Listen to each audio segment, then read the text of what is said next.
In a world where betrayal is common and weakness is devoured, the question arises, how does one become untouchable? How does one stand above envy, slander, and attack shielded not by luck, but by design? Today, we uncover the eternal wisdom of Machiavelli, lessons not of morality, but of power. The untouchable man is not loved, nor hated. He is beyond reach. Most people live vulnerable lives, controlled by others' opinions, crippled by fear of betrayal, and chained to fragile emotions. Such men are broken by whispers, undone by envy, and toppled by schemes. But you will not be most men. You will learn the art of becoming untouchable. Let me tell you something uncomfortable. The world does not care about what you truly are. It only cares about what you appear to be. This is the first law of becoming untouchable, the first lesson Machiavelli would whisper into your ear.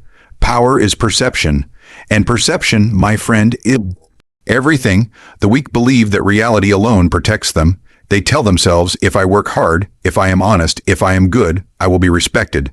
But the world does not operate on such illusions. Men do not see your effort. They do not feel your virtue. They do not touch your heart. They see only the mask you wear, the impression you leave, the story they tell themselves about you. And here lies the truth. Perception shapes reality more than truth ever could. Think about the rulers of history. The greatest were not always the strongest, nor the smartest, nor the most moral, but they mastered appearances. Caesar made himself a god in the eyes of Rome, while his enemies were branded as traitors.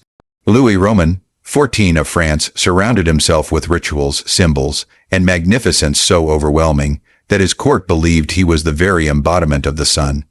Even when their power wavered behind closed doors, their perception of power blinded the world into submission. Now imagine yourself. How do others see you? Do they see someone who can be dismissed, ignored, challenged without consequence? Or do they see a presence so commanding, so carefully crafted, that even your enemies hesitate before uttering your name? This is the battlefield of perception. If you lose here, it does not matter what truth you hold inside. You will be conquered by appearances stronger than yours. Understand this. To become untouchable, you must master the theater of power.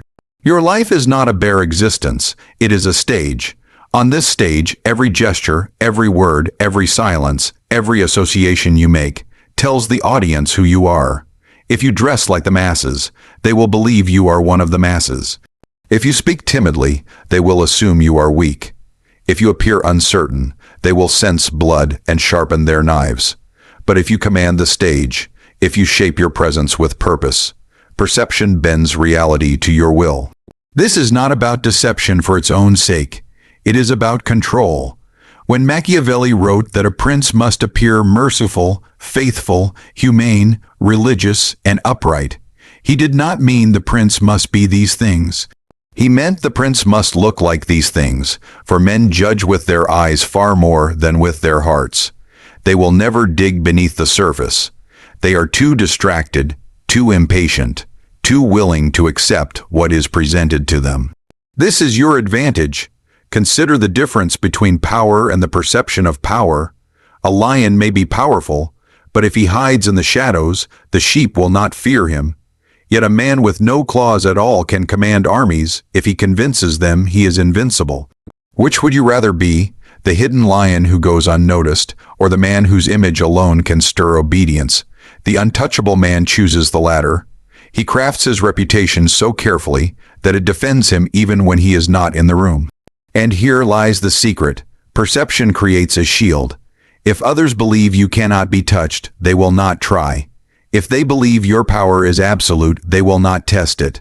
They will whisper in private, but never strike in public. You become untouchable not because you are invulnerable in truth, but because they have been convinced that you are. And convincing them is often easier than actually becoming invincible. But make no mistake, this art requires discipline. You cannot allow contradictions, for one exposed crack in your mask can unravel the entire illusion.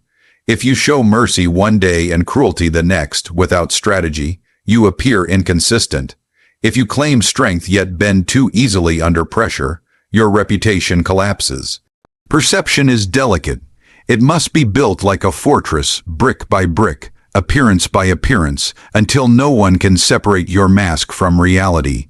Ask yourself this: what mask do you wear today? What image do others hold of you? Does it serve you or does it betray you? Every time you step into the world, you are writing your legend in the eyes of others. They are already deciding if you are strong or weak, respected or forgotten, untouchable or disposable. If you ignore this, you surrender power to those who control appearances better than you. Remember, the masses are blind. They do not care for truth. They do not care for justice. They do not care for effort. They care only for what they can see, and what they can see is what you allow them to see. Therefore, if you wish to become untouchable, you must seize control of their vision. Do not let them define you. Define yourself so overwhelmingly that their minds cannot escape the image you impose upon them. If you wish to be untouchable, ask yourself this: is it better to be loved or feared? The world will whisper that love is the answer, that kindness wins loyalty, that affection binds men to you. But Machiavelli stripped away this illusion centuries ago. He revealed the truth: when survival is at stake, when power is contested, when envy sharpens its blade, love abandons you, fear endures. Think carefully. Love is delicate like glass. It shines beautifully in the light, but one crack and it shatters. The affection of men lasts only as long as their stomachs are full, their comforts secure, their ambitions satisfied. The moment hardship arrives, their love dissolves into resentment, into self-preservation. They turn against you not out of hatred, but because their love was never built to withstand pressure. Fear, however, is forged in iron. Fear binds men to you even when their hearts wish to flee. Fear makes betrayal dangerous, disobedience costly, rebellion unthinkable. A man who loves you may betray you if he believes it benefits him, but a man who fears you will hesitate, for he knows betrayal may cost him his life, his fortune, or his peace. It is hesitation that protects the untouchable, hesitation born not of affection, but of dread. Do not mistake fear for cruelty. A foolish tyrant inspires hatred, and hatred breeds conspiracies. To be untouchable, you must cultivate fear wisely, measured like a surgeon's scalpel, not swung like a butcher's axe. If people hate you, they will plot against you. If people love you, they will abandon you when it suits them. But if people fear you with respect, they will obey in silence, and that silence will protect you. Consider the rulers who understood this. Genghis Khan commanded loyalty not because he was adored, but because defying him meant annihilation. Stalin's grip over millions did not rest on admiration, but on terror, carefully woven into every shadow. And yet, even in the smaller realms of life, your career, your relationships, your social circles, the same law applies. When others sense that betraying you will have no consequence, they betray you freely. But when they sense that crossing you will bring a cost, they think twice, and that hesitation is your armor. Look around you. The man who seeks love alone makes himself fragile. He is eager to please, desperate to be accepted, terrified of rejection. And in this desperation, he becomes a servant rather than a master. He bends to the will of others, hoping affection will shield him, but affection is fickle. One rumor, one failure, one shift in fortune, and the love of others vanishes. Suddenly, the man who depended on it stands exposed, defenseless, crushed by the weight of disappointment. Now look at the man who understands fear. He does not chase affection. He does not beg for approval. Instead, he commands respect by his actions, his demeanor, his reputation. People may not adore him, but they do not dare dismiss him. They may not embrace him, but they step carefully in his presence. This man is untouchable because no one dares to test his boundaries. His power is not in the affection of others. It is in the restraint their fear imposes on them. This does not mean you must walk the earth with cruelty. Cruelty is reckless. It burns quickly and leaves ashes behind. But measured fear, fear blended with respect, is a shield no enemy can pierce. You must be firm in punishment, decisive in action, unwilling to tolerate betrayal or weakness in your circle.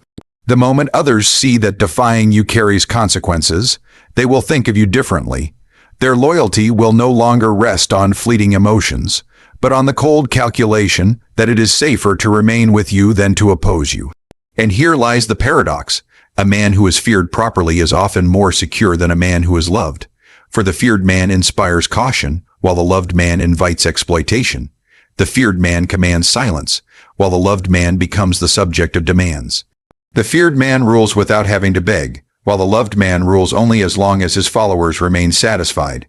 Which one, then, is truly untouchable? Imagine two leaders. One gives gifts, flatters his people, and speaks with endless kindness. The people cheer, but when famine comes, when money runs short, when an enemy threatens the gates, their cheers turn into curses. They blame him for not providing enough. Their love dies in the cold wind of desperation. Now imagine another leader. He does not flatter, nor does he give freely.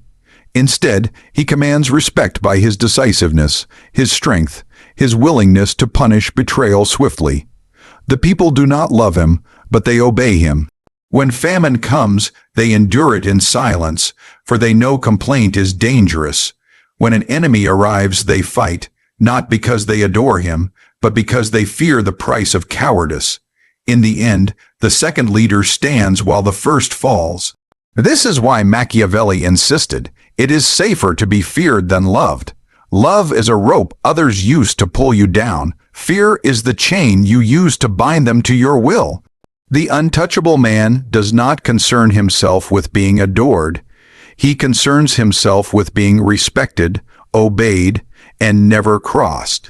There is one truth that most men cannot bear to face. Weakness is a disease, and it spreads through attachment. If you wish to become untouchable, you must cut away the chains that tie you to fragility, to dependency, to sentiment that can be exploited. For the man who clings is the man who can't be controlled, and the man who can be controlled is never untouchable. Consider how often weakness masquerades as virtue.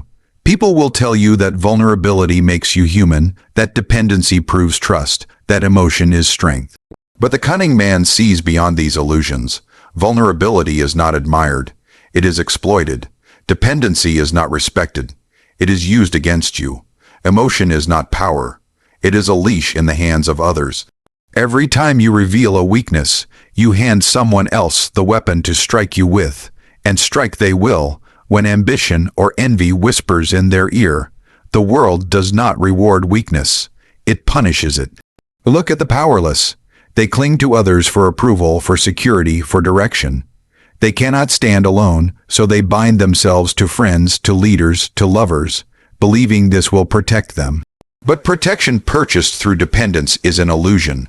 The moment the protector grows tired, or finds a better use for his loyalty, the dependent man is discarded. He is no more than a pawn sacrificed in the larger game. To become untouchable, you must sever this cycle. Detach from the things that make you weak. Begin with emotional dependency. If your happiness relies on the approval of others, you are already broken. The world is filled with men who seek validation from friends, colleagues, strangers, even from enemies. They crave to be seen, to be accepted, to be reassured. But a man who needs reassurance is a man who can be manipulated. Compliment him and he bends to you. Criticize him and he collapses. He cannot govern himself, for his spirit is enslaved to the voices around him. Then there is financial dependency. Many pretend to be strong, yet they survive only at the mercy of another's coin. Their employers, their patrons, their benefactors. They call this security, but it is bondage.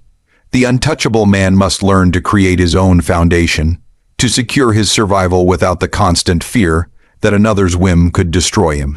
For as long as your livelihood is owned by someone else, you are not free.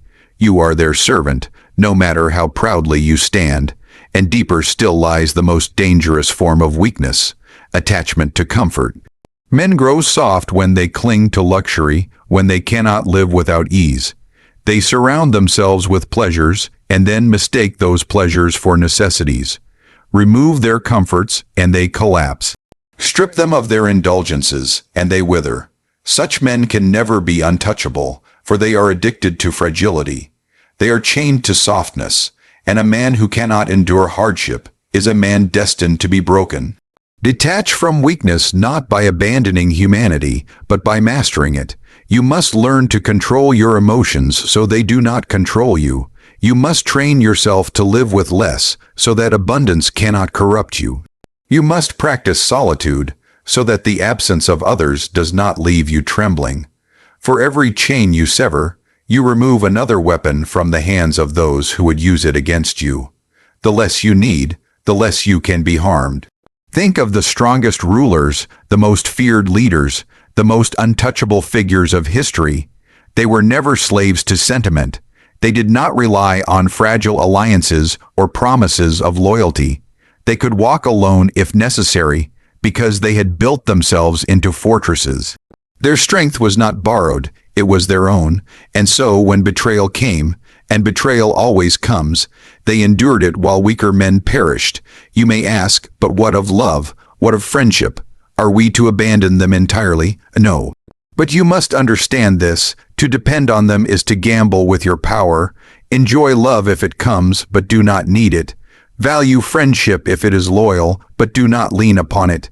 Keep allies, but never place your survival in their hands. Walk beside others, but be prepared to walk alone. The untouchable man welcomes connection, but is never chained by it. This detachment grants freedom.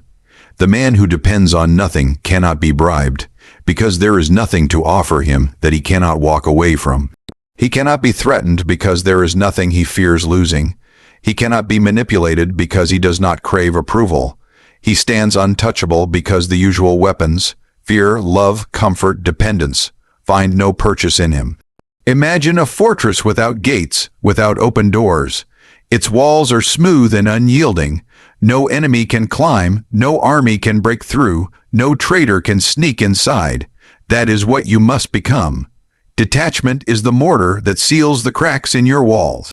Every attachment to weakness is a gap your enemies can exploit. Every dependency is a hidden passage leading straight to your throne. Close them all, and you will rise above the reach of ordinary men. Fortune is a wild beast. She does not bow to the weak, nor does she wait for the timid. She strikes without warning, she favors the daring, and she abandons those who stand idle. If you wish to be untouchable, you cannot leave your fate in her hands. You must seize her by force, bend her chaos to your design and rule her with cunning. Men deceive themselves into believing fate is fixed, that destiny is written in stone, that their lives are governed by luck or divine favor. This is the creed of the powerless, the excuse of the broken. They wait for fortune to smile, and when she does not, they curse her for being cruel. But Machiavelli knew better. He wrote that fortune controls half of a man's life, and the other half is in his own hands. The untouchable man does not bow to fortune. He conquers her. How is this done? Through boldness, through calculation, through the art of deception. Fortune is like a river that floods without warning, sweeping away those who built no defenses. But the cunning man prepares his banks, digs his channels, directs the flood where he wills it. Where others drown, he rides the current, and men marvel at his luck. But it is not luck. It is foresight, it is cunning, it is the ruthless ability to see opportunity where others see disaster. Do not wait for perfect moments. They do not exist. Waiting is weakness, hesitation is death. The untouchable man moves first, he takes risks, but always with calculation. He understands that fortune favors the bold, but destroys the reckless. To gamble blindly is to throw yourself into her claws. To act with cunning is to snatch her by the hair and force her to yield. Boldness without strategy is ruin, but boldness with cunning bends fate to your will. Consider how the great conquerors thrived. Alexander the Great faced armies larger than his own, yet his cunning turned chaos into victory. Napoleon rose from obscurity, not by waiting for favor, but by seizing opportunities that others feared. These men were not chosen by destiny. They forced destiny to choose them. They crafted their legends through audacity wrapped in strategy, through bold strikes made at the precise moment when fortune hesitated. In your own life, the same principle applies. The masses wait for chance. They wait for someone to notice them, to reward them, to give them a path. And while they wait, life devours them. The untouchable man creates his own path. He does not wait for approval, he seizes it. He does not hope for opportunity, he engineers it. He does not rely on chance, he manipulates it. And when the masses look on in envy, they call him lucky, not realizing his luck was built on ruthless cunning. But remember, cunning is not only about bold action, it is about deception. A man who reveals his entire plan invites sabotage. A man who shows his true strength invites opposition. The cunning man hides his claws until the strike is inevitable. He speaks of moderation while preparing for excess. He promises peace while sharpening his sword. He appears weak when he is strong, and strong when he is weak. In this way, he confuses fortune itself, making chaos serve his purpose. Deception is not betrayal when used wisely. It is strategy. The world is filled with eyes watching you, waiting to predict your moves, waiting to undermine you. If they cannot read you, they cannot stop you. This is why Machiavelli insisted that appearances must be mastered, but intentions must remain veiled. Your cunning must be invisible until the moment it is revealed, and by then, it is too late for your enemies to resist. Cunning also requires adaptability. Fortune is unpredictable. Today she blesses you, tomorrow she curses you. The weak are destroyed by sudden change, but the cunning man thrives in it. He bends like water, flowing around obstacles, reshaping himself to fit the terrain. He does not complain about misfortune. He converts misfortune into power. When fortune closes one path, he creates another. When fortune denies him the throne, he builds his own kingdom elsewhere. He is untouchable because he cannot be trapped in one plan, one outcome, one destiny. And above all, cunning demands patience. Fortune tempts men with immediate gratification, with hasty moves, with reckless ambition. The masses leap at her first smile, and then curse her when she abandons them. But the cunning man knows how to wait, how to disguise his hunger, how to lull fortune into complacency. He does not strike too soon nor too late. He strikes at the exact moment when success is unavoidable. Fortune may resist him, but in the end she submits, for she cannot escape the grip of one who has mastered timing. This is the essence of becoming untouchable, to control fate through cunning, to see where others are blind, to act where others hesitate, to deceive where others are honest, to endure where others collapse. Fortune may govern the lives of ordinary men, but she becomes the servant of those who dare to master her. And now you understand what it means to become untouchable. You see that power is not reality, but perception, an image so carefully crafted that no blade can pierce it. You know that fear is a stronger shield than love, for affection fades, but respect born of dread endures. You have learned that weakness must be severed, that dependency is a chain placed around your own neck, and that the untouchable man walks alone if he must, unbroken and unbent. And finally, you know that fate is no goddess to be worshipped, but a beast to be seized, bent, and forced to obey through cunning boldness. And deception? The world belongs to those who do not wait, who do not beg, who do not cling to illusions of morality or comfort. It belongs to those who rise above sentiment, above dependency, above the fragile need to be loved. The untouchable man does not ask for permission. He commands. He does not hope safety. He creates it. He does not pray for fortune. He bends fortune to his will. The question is no longer whether such power exists. You have seen the path. The question is whether you will take it. For most will remain prey, chained by weakness, devoured by fear, blinded by love. But a few will rise. A few will become untouchable. And when the storms come, when betrayal strikes, when envy sharpens its knife, you will stand where others fall. You will not merely survive, you will rule.